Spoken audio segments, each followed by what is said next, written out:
Bayangkan kalau sistem finansial global yang kita tahu saat ini tiba-tiba runtuh.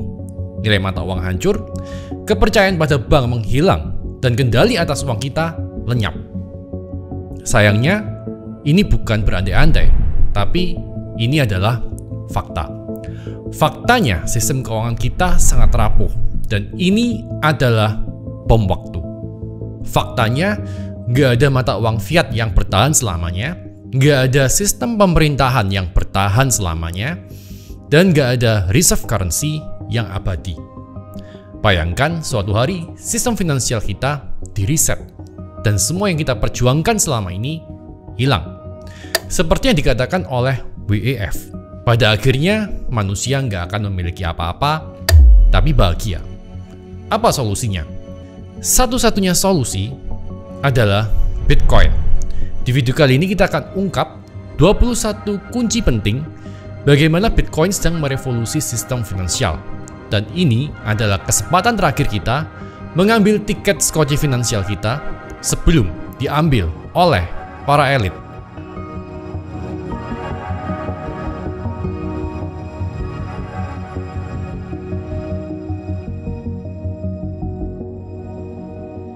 So, apa itu Bitcoin?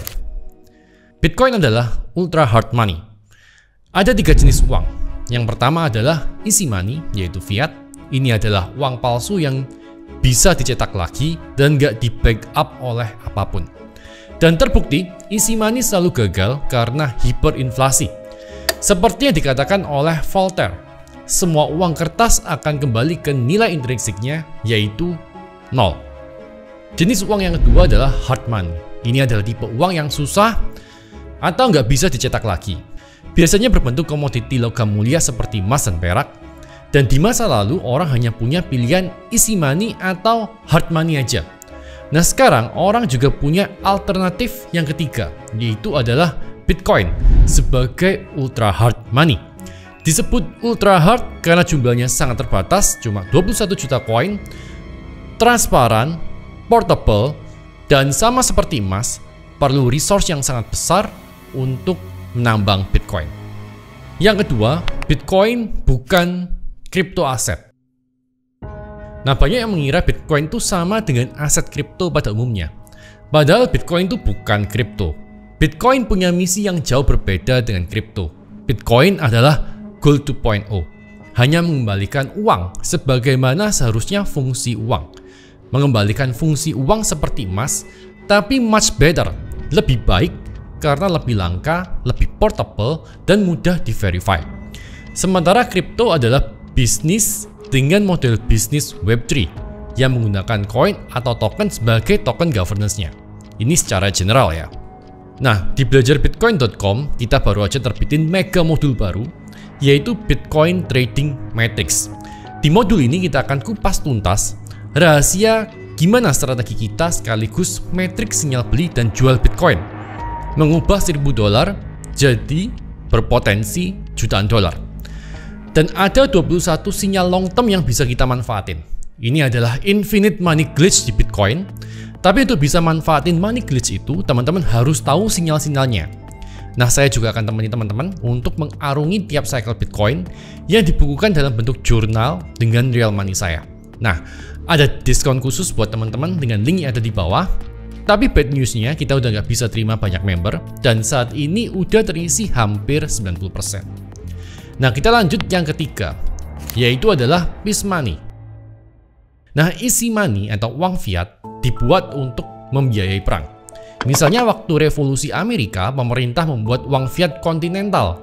Waktu perang Napoleon, pemerintah Prancis mencetak uang asyiknyat untuk membiayai perangnya. Nah, pada perang saudara di Amerika, Amerika membuat uang fiat greenback.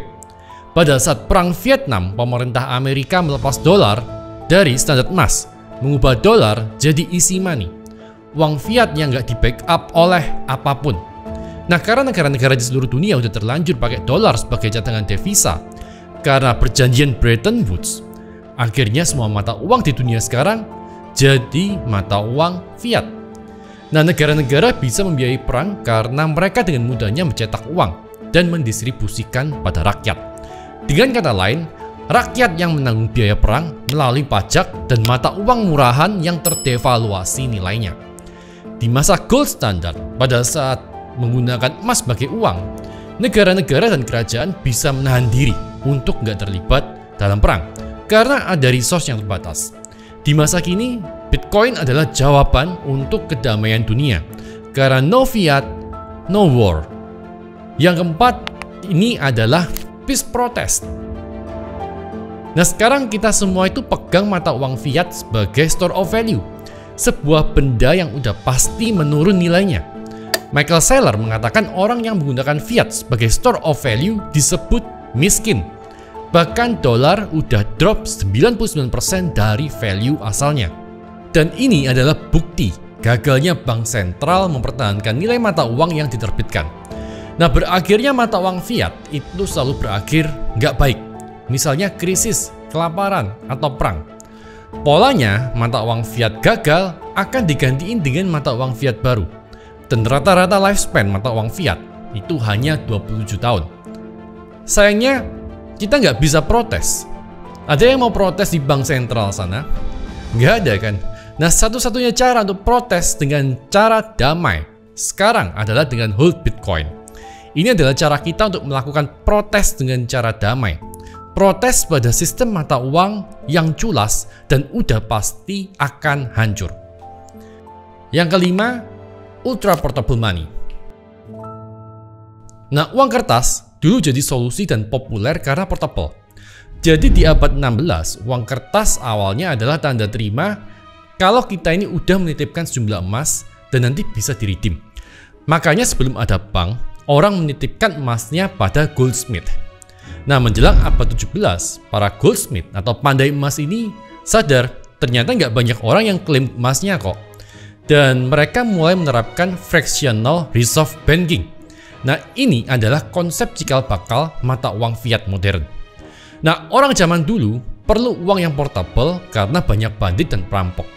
Sekarang kita perlu uang yang portable untuk belanja dimanapun dan kapanpun. Kita pakai mata uang fiat, tapi bukan sebagai store of value. Bitcoin berfungsi sebagai uang atau juga aset yang ultra portable, bisa ditransaksikan dimanapun dan mudah dibawa kemanapun. Yang keenam, Bitcoin adalah cross-border money. Nah, ini yang menarik. Bitcoin itu nggak cuma portable, tapi juga lintas jurisdiksi. Bisa dipindahkan ke jurisdiksi lain dalam waktu singkat. Bahkan actually, nggak perlu kita pindah, karena Bitcoin kita tetap ada di blockchain. Kita cuma perlu ingat seed phrase-nya di otak kita. Use case-nya gini, misal di negara kita ada huru-hara, mau bawa saham ke luar negeri, contoh seperti di Lebanon kemarin, yang banknya sampai tutup. Nggak bisa. Saham itu cuma bisa diakui dan ditransaksikan di negara itu. Mau transfer uang ke luar negeri, nggak bisa, banknya tutup. Belum lagi kalau banknya bank run, seperti di Lebanon. Mau bawa uang kertas lintas jurisdiksi, nggak bisa juga.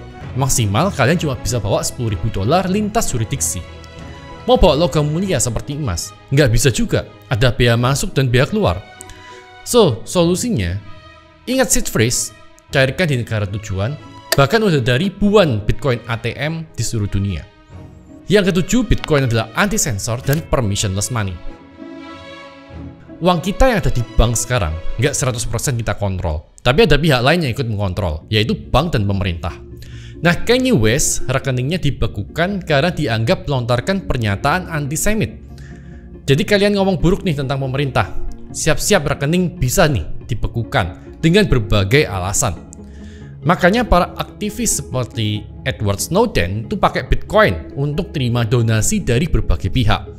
Nggak ada seorang pun yang bisa ban Bitcoin. Nggak ada satu negara pun yang bisa mengkontrol Bitcoin. Karena Bitcoin itu dirunning oleh puluhan ribu node di seluruh dunia. Nggak ada seorang pun yang bisa membekukan address Bitcoin kita. So, Bitcoin itu adalah uang anti-sensor. Bitcoin juga adalah uang permissionless karena nggak perlu izin ataupun otorisasi dari pihak ketiga untuk memiliki address Bitcoin, mentransaksikan Bitcoin, atau menyimpan Bitcoin. Yang kedelapan, Bitcoin adalah people's money. Jadi kita udah bahas 3 jenis uang kan, yaitu easy money, hard money, dan ultra hard money. Nah, ada 3 jenis uang berdasarkan penciptanya. Yang pertama adalah God's money, yaitu uang berbasis komoditi atau logam mulia yang langka. Contohnya seperti emas dan perak. Yang kedua, government's money, yaitu uang yang diterbitkan oleh pemerintah yang boleh dibilang hampir pasti gagal. Karena beda dengan God's money yang bertahan 6.000 tahun, government's money dengan uang fiatnya rata-rata hanya bertahan selama 27 tahun atau selama pemerintahan itu ada. Sementara sepanjang sejarah, pemerintahan bangsa-bangsa itu selalu berubah. Bahkan konsep republik yang kita tahu selama ini nggak populer sebelumnya. Bahkan nggak ada di berbagai belahan dunia 100 tahun yang lalu. Konsep republik baru mulai dipakai di berbagai belahan dunia setelah Perang Dunia Kedua. Sebelumnya, kebanyakan dari kita di dunia ini adalah negara monarki. Ganti pemerintahan, otomatis ganti mata uang yang dipakai. Holder mata uang sebelumnya gimana? Bangkrut, karena mata uangnya mungkin nggak lagi dianggap sah atau dikonversi dengan nilai yang sangat kecil. Nah, uang yang ketiga adalah people's money, uang yang terpisah dari sistem pemerintahan, uang yang nggak bisa dikontrol oleh pemerintah, tapi diakui dan dipakai oleh orang-orang. Konsep people's money itu bukan konsep baru, tapi selalu muncul pada saat mata uang fiat tumbang. Misalnya di Jerman, dulu ada semacam people's money yang disebut Notgeld. Nah, sekarang Bitcoin. Dan menurut saya, money should be decentral dan nggak dikontrol oleh satu pihak tertentu. Yang ke-9, Bitcoin is gold 2.0.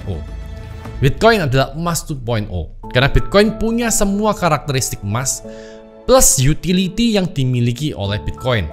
Apa sih karakteristik emas? Yaitu durable, fungible, divisible, portable, verifiable, scarce, store of value.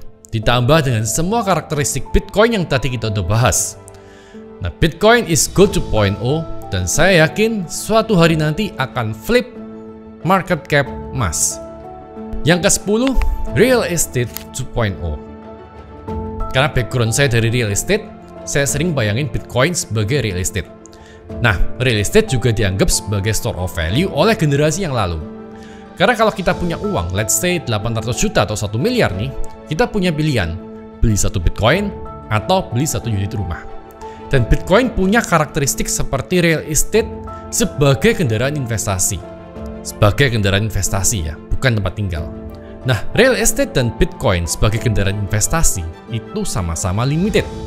Bayangin aja kalau Bitcoin ini seperti sebuah perumahan atau klaster yang jumlahnya cuma 21 juta unit. Bedanya di Bitcoin, semua unitnya sama dan kita punya kesempatan untuk, dalam tanda kutip nih, tetanggaan sama Michael Saylor, tetanggaan sama Larry Fink, Michael Dell, dan banyak orang terkenal lainnya yang hold Bitcoin juga. Bedanya lagi, Bitcoin itu hyper liquid, bisa ditransaksikan 24 jam nonstop secara global dengan pajak yang lebih rendah. Bedanya lagi, kita nggak harus beli 1 unit utuh, tapi kita bisa beli mulai dari Rp11.000 aja. Kita bisa beli Bitcoin dengan sistem fraction. Dan andai ini adalah real estate, 94% dari Bitcoin itu udah sold out. Sisanya itu baru akan dirilis secara gradually hingga 2140. Kalau di real estate kan bisa disewakan nih, bisa dibangun ke atas, bahkan bisa disekolahkan. Nah, di belajarbitcoin.com kita akan copy strategi real estate tapi pakai Bitcoin. Di sana saya akan ajari teman-teman gimana cara utilize Bitcoin pakai strategi real estate agar punya lebih banyak Bitcoin. Yang ke-11, Bitcoin as global reserve currency. Nah, seorang senator Amerika, Cynthia Lummis, membawa proposal Bitcoin sebagai strategic national reserve. Apa maksudnya? Nah, Strategic National Reserve itu adalah sebuah program yang memastikan negara ini memiliki cadangan yang cukup atau punya cadangan sumber daya penting seperti energi, pangan, atau obat-obatan. Tujuannya agar dapat bertahan selama krisis besar. Misalnya di 1933, Amerika memulai program Federal Reserve Wheat and Grain Stocks untuk memastikan ketahanan pangan selama masa krisis. Di 1970, Amerika punya program Strategic Petroleum Reserve. Ini adalah cadangan minyak yang disimpan untuk mengatasi gangguan suplai minyak secara global. Di tahun 1999, Amerika memulai program Strategic National Stockpile yang menyimpan berbagai peralatan medis seperti obat-obatan, vaksin, antibiotik, dan lain-lain. Nah, sekarang ada proposal Bitcoin Strategic National Reserve yang bertujuan untuk menjaga hegemoni dolar di kancah internasional di tengah bersaingnya dengan BRICS. By the way, langkah ini nggak cuma dipikirkan oleh Amerika aja, tapi juga negara-negara lain. Dan nggak hanya berhenti sampai Strategic National Reserve, tapi Bitcoin punya potensi untuk jadi the next global reserve currency sebagai cadangan devisa, sebuah cycle yang berulang tiap 100 tahun sekali. Yang ke-12, Bitcoin adalah incorruptible money. Nah, beda dengan fiat yang bisa dicetak sesuai dengan kebijakan dan kepentingan pemerintah. Tentang Bitcoin yang nggak bisa diregulasi, itu adalah mitos. Justru Bitcoin itu diregulasi oleh Code, menjaga agar suplainya tetap 21 juta, menjaga agar seluruh data yang dipegang oleh node sama, menjaga agar nggak ada double spending, menjaga agar nggak ada satupun pihak yang menguasai 51% network. Nggak ada satu pihak pun yang bisa mengubah kode Bitcoin, menguasai Bitcoin, ataupun melarang Bitcoin.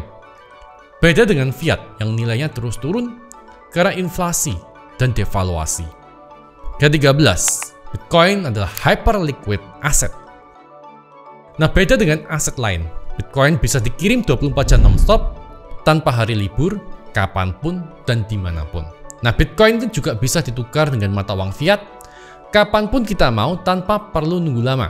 Nah, ini beda dengan aset lain, misalnya kayak reksadana, perlu waktu 7 hari kerja untuk pencairan.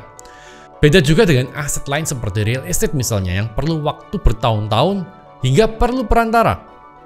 Beda dengan aset lain seperti saham yang perlu 1 hingga 2 hari kerja untuk settlement.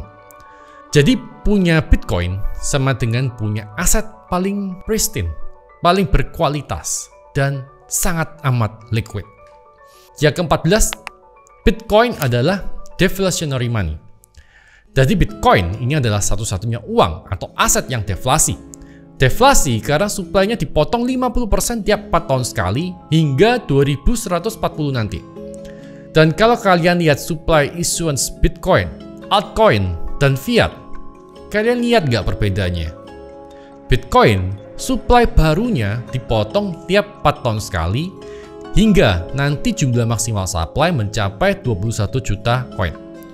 Sementara altcoin itu membentuk S-curve dari sisi supply-nya, yaitu ketika ada unlock besar untuk tim dan venture capital. Maka pada saat ada unlock, aset kita terdilusi. Makanya di altcoin, valuasi atau market cap-nya mungkin tetap sama nih, tapi harga tokennya drop. Nah, ini namanya dilusi. Nah, Bitcoin beda dengan fiat di mana nilainya bisa dimanipulasi oleh pemerintah dan bank sentral untuk berbagai kepentingan mereka. Mereka bisa cetak uang dalam bentuk bond. Mereka juga bisa menekan nilainya melalui currency devaluation agar barang ekspor bisa tetap kompetitif. Dan mungkin perang dunia yang berikutnya bukan tentang militer, tapi tentang perang dengan currency atau currency war, di mana negara-negara berlomba-lomba untuk memanipulasi nilai mata uangnya. Ada alasan kenapa pada bulan Maret 2006, Federal Reserve berhenti mengumumkan mata uang M3-nya, dan Bitcoin fix this. Yang ke-15, Bitcoin is hyperinflation proof. Bitcoin actually diciptakan sebagai solusi atas mata uang yang terus menurun nilainya karena inflasi. Inflasi yang menguntungkan sebagian elit dan merugikan 80% orang. That's why Genesis block Bitcoin ditulis Canceller on brink of second bailout for banks, bertepatan dengan bailout kedua untuk bank di tengah krisis ekonomi di 2009. Nah, Bitcoin adalah hedge atas terjadinya hiperinflasi yang pasti terjadi meski kita nggak tahu kapan. Yang ke-16, Bitcoin adalah hedge against bad government. Robert Anson Hanlin mengatakan love your country but never trust your government. Pemerintah bisa aja salah mengambil keputusan. Nah, masalahnya ketika ada keputusan yang salah di level pemerintah, yang menanggung beban adalah seluruh rakyat. Di Malaysia ada Jolo yang bawa kabur dana 1MDB sebesar 4,5 miliar US dollar. Bekerja sama dengan pemerintah yang berkuasa saat itu. Nah, siapa yang bayar? Rakyat Malaysia yang bayar. Di Indonesia ada obligor BLBI, dana bailout yang digelontorkan oleh Bank Indonesia ketika Krismon di tahun 1998. Para elit yang menikmati, siapa yang bayar? Rakyat yang membayar melalui pajak. Nah, pemerintah buat keputusan yang salah itu bisa terjadi di seluruh dunia. That's why kita perlu hedge atas pemerintahan yang buruk. Dan satu-satunya hedge atas pemerintahan yang buruk adalah Bitcoin. Nah, masalahnya sekarang adalah sebagian besar yang hold Bitcoin sekedar beli Bitcoin dan ditaruh di exchange. Padahal di exchange itu adalah tempat jual beli, bukan tempat hold. Dan kalau Bitcoin kita masih ada di exchange pada saat kita perlu hedge atas bad government, mungkin exchange-nya tutup. Nah, di belajarbitcoin.com kita udah siapin satu modul khusus yang ajarin teman-teman untuk self-custody mulai dari nol. Karena seperti yang tadi kita udah bahas, kepemilikan kita di Bitcoin itu adalah absolut, nggak bisa diganggu-gugat oleh siapapun. Asal kita tahu cara nyimpen dengan benar. Yang ke-17, immutable ledger.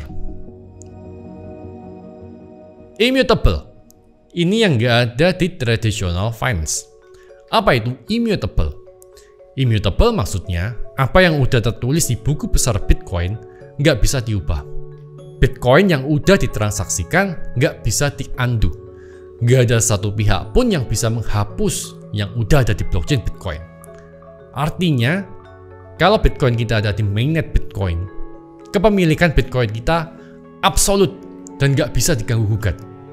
Yang ke-18, Bitcoin backed by energy. Nah, ini adalah jawaban kalau ada pertanyaan nih, Bitcoin di backup oleh apa? Nah, pertanyaannya saya balik. Emas berharga di backup oleh apa? Nah, kenapa emas disebut sebagai hard money?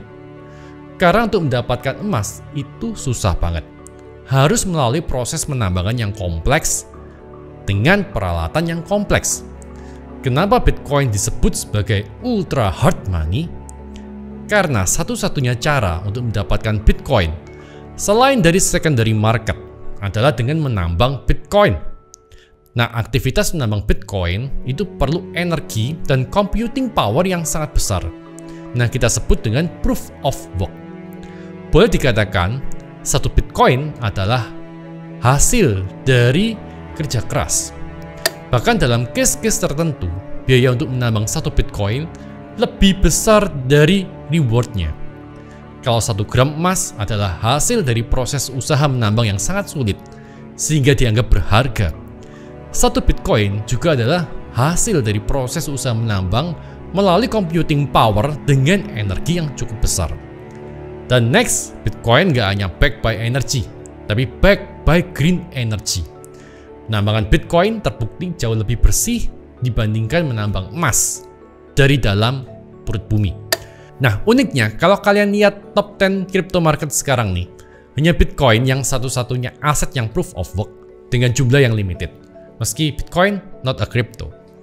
Yang ke-19, Bitcoin and rich people, not elites. Nah, kalau kita beli altcoin, siapa yang kaya? Developer yang kaya. Kalau kita nabung fiat, siapa yang kaya? Bankir dan elit yang kaya. Kalau kita nabung Bitcoin, siapa yang kaya? Nah, Satoshi Nakamoto buat Bitcoin, mining hingga 1 juta Bitcoin, terus dibuang. Sementara kebanyakan developer altcoin buat coin, sisihkan buat dirinya sendiri, dan kemudian jadi kaya. Ini adalah dua hal yang sangat membedakan antara semangat Bitcoin dan altcoin.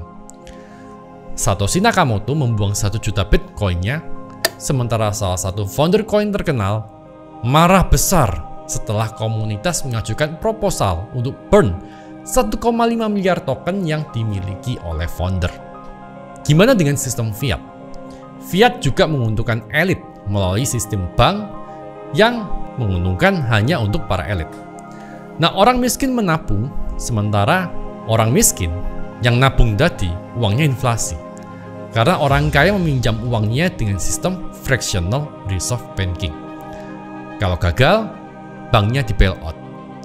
Bitcoin and rich people memperkaya kita yang percaya sebagai early adapter. Yang ke-20, unbank the bank.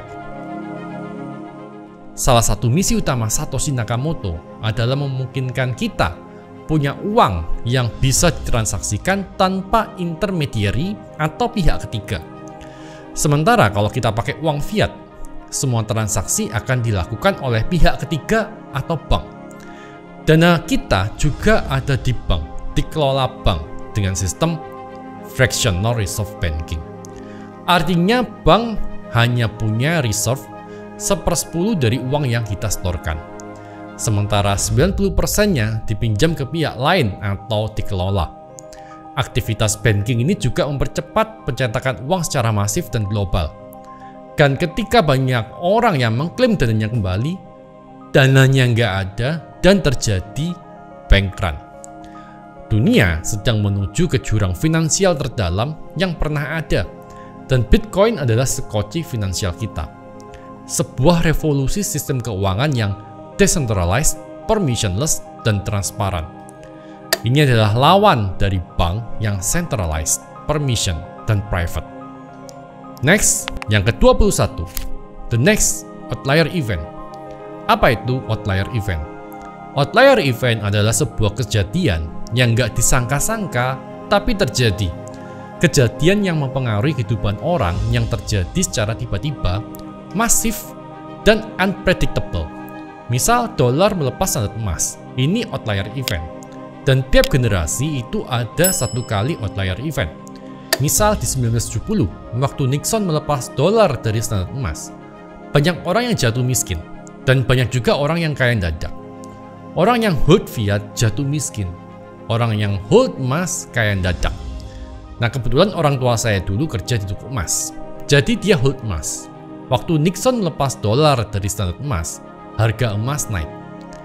Dari emas yang di-hold, jadi satu rumah di usianya yang masih 22 tahunan dengan profesi karyawan atau pramuniaga.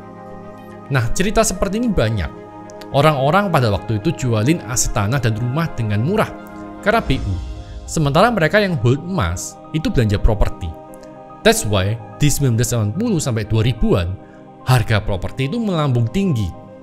Karena mereka yang hold emas punya purchasing power yang lebih besar. Ini adalah kisah nyata yang terjadi di keluarga saya sendiri. Nah, sekarang emas sudah bukan outlier event lagi. Next adalah Bitcoin. Kalau teman-teman mau belajar lebih banyak, saya tunggu di belajarbitcoin.com.